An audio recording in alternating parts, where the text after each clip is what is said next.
গত পরশু রাতে আমার নাটোর আমার নির্বাচনী এলাকা তেলকুপি মদনহাট গ্রামের 5 বছরের মেয়ে ফাতেমা, তাকে শরীফুল নামে এক সন্ত্রাসী দুর্বৃত্তকারী ক্রিমিনাল, দুঃখজনক গত কয়েকদিন আগে ঢাকায় এই ধরনের ঘটনাকে কেন্দ্র করে যেখানে সারা দেশে একটা ঝড় বয়ে যাচ্ছে,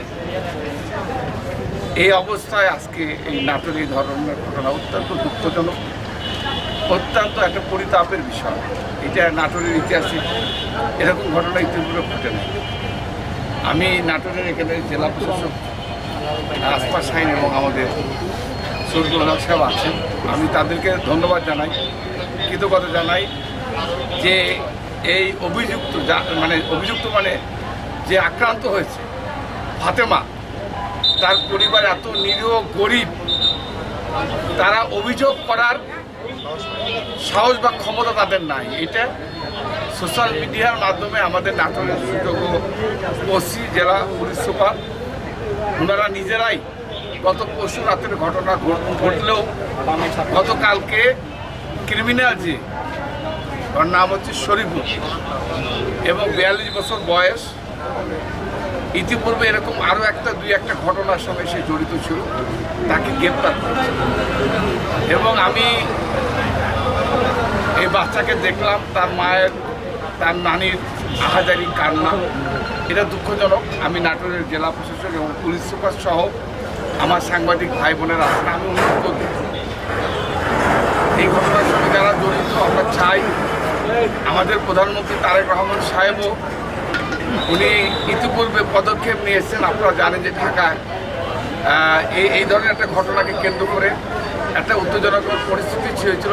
রমিসা নামে একটা মেয়ের, রামিসা, তার বিরুদ্ধেও উনি পদক্ষেপ নিয়েছে এবং তার দ্রুত আইনের মাধ্যমে তাদের বিচার নিশ্চিত করার পদক্ষেপ নিয়েছে। আমি আজকে নাটোরের মানুষকে আশ্বস্ত করছি, দেশের মানুষকে, আমার প্রশাসনের কর্মকর্তার সঙ্গে নিয়ে, যে এই ঘটনার সঙ্গে যারা জড়িত, যত শক্তিশালী হোক না কেন, ক্রিমিনাল ইজ ক্রিমিনাল, ক্রিমিনালের সাথে কোনো আপোষ নাই।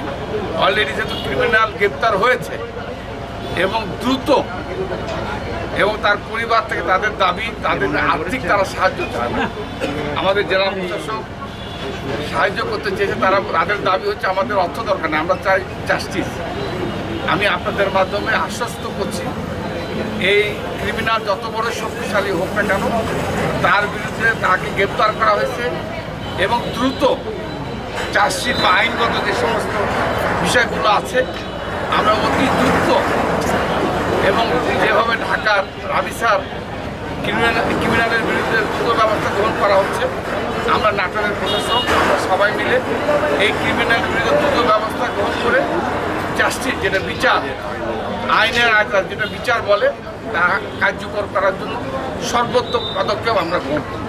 আপনারা জানেন যে ইতিপূর্বে শহীদ প্রেসিডেন্ট জিয়াউর রহমান সাহেব এই ধর্ষণ বা মেয়েদেরকে আমাদের নেতা হযরত মুহাম্মদ সাল্লাল্লাহু আলাইহি ওয়াসাল্লাম সবসময় সম্মানিত করেছেন। আমরা তার অনুসারী, আমাদের বেগম খালেদা জিয়াও ইতিপূর্বে মৃত্যুদণ্ড এই আইনটা উনি প্রণয়ন করেছেন। আমি আশা করি ওর মায়ের যে দাবি, সর্বোচ্চ যে যেটা কি বলে শাস্তি, এই সর্বোচ্চ শাস্তি কার্যকর করার জন্য আমরা সর্বোত্তকভাবে চেষ্টা করি।